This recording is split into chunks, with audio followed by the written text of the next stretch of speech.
Supreme court से नोएडा और greater Noida के डेवलपर्स को बड़ी राहत मिली है। सुप्रीम कोर्ट ने इन दोनों अथॉरिटी को डेवलपर्स पर बकाया रकम का ब्याज एसबीआई की MCLR से जोड़ने का आदेश दिया है। सुप्रीम कोर्ट के आदेश के मुताबिक डेवलपर्स को जनवरी 2010 से बकाया रकम पर ब्याज एसबीआई के MCLR के आधार पर चुकाना होगा। फिलहाल करीब 3 साल के कर्ज पर एसबीआई का MCLR करीब 7.3% है।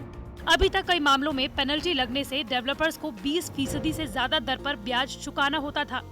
इस फैसले के बाद पिछले 10 साल के बकाया पर डेवलपर्स को नई रियायती दरों पर अथॉरिटी को भुगतान करना होगा।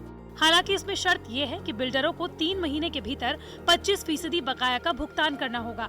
कोर्ट के आदेश के मुताबिक पूरी बकाया रकम को 1 साल के भीतर चुकाना होगा। डेवलपर्स का कहना है कि इस फैसले से उन पर ब्याज का बोझ कम होगा, जिससे उन्हें बकाया भुगतान करने में मदद मिलेगी। साथ ही डेवलपर्स को अथॉरिटी से कंप्लीशन सर्टिफिकेट लेने में आसानी होगी। इससे करीब 1.25 लाख फ्लैट्स का पोजीशन मिलने की उम्मीद है। इससे सबसे बड़ा फायदा हुआ है उन लाखों कस्टमर का जिनको घर की चाबी मिलने में आसानी होगी। बड़े फ्लैट या तो कंप्लीशन के लिए तैयार खड़े हैं या तैयार होने वाले हैं, लेकिन डेवलपर की बकाया राशि और उसके ऊपर ब्याज इतनी मात्रा में होने के कारण वो आज पे करने की क्षमता में नहीं था। अब वो रैशनल वर्किंग से उसकी पे करने की कैपेसिटी ठीक हो जाएगी, बिकॉज जो ब्याज के कारण बहुत ज्यादा आउटस्टैंडिंग अमाउंट था उसमें फर्क पड़ेगा। एक बहुत ही अच्छा एक लैंडमार्क डिसीजन है। मुझे लगता है इससे रुके हुए जो प्रोजेक्ट है, स्टॉल्ड जो प्रोजेक्ट है नोएडा, ग्रेटर नोएडा रीजन के, वो अब कंप्लीट हो पाएंगे। लोगों को अब अपने घर जो उनके कंप्लीशन सर्टिफिकेट की वजह से रुके हुए थे वो लोगों को मिल पाएंगे। डेवलपर्स भी रिड्यूस्ड रेट पे अपना जो अथॉरिटीज के ड्यूज हैं वो जमा करा पाएंगे। सुप्रीम कोर्ट ने अथॉरिटी की तरफ से ब्याज की नई दर लाने की पेशकश को खारिज कर दिया। कोर्ट का मानना है कि ज्यादा ब्याज दर के चलते डेवलपर्स कर्ज भुगतान में नाकाम थे। अब इससे डेवलपर्स पर ब्याज का बोझ घटेगा, जिससे वो अथॉरिटी को भुगतान कर पाएंगे और प्रोजेक्ट्स भी पूरे कर पाएंगे।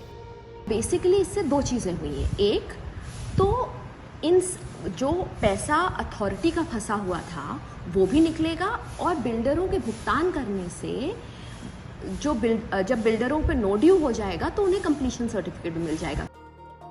अगर कोर्ट के आदेश के मुताबिक ये फैसला लागू हो जाता है तो फिर देश के रियल स्टेट सेक्टर को तगड़ा डेंट लगाने वाले नोएडा, ग्रेटर नोएडा के रियल स्टेट सेक्टर का संकट दूर हो सकता है।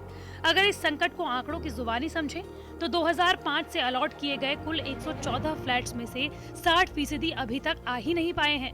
81 पॉइंट्स का आवंटन 10% भुगतान के बाद किया गया था, जिनमें से केवल 29 ही पूरे हो पाए हैं।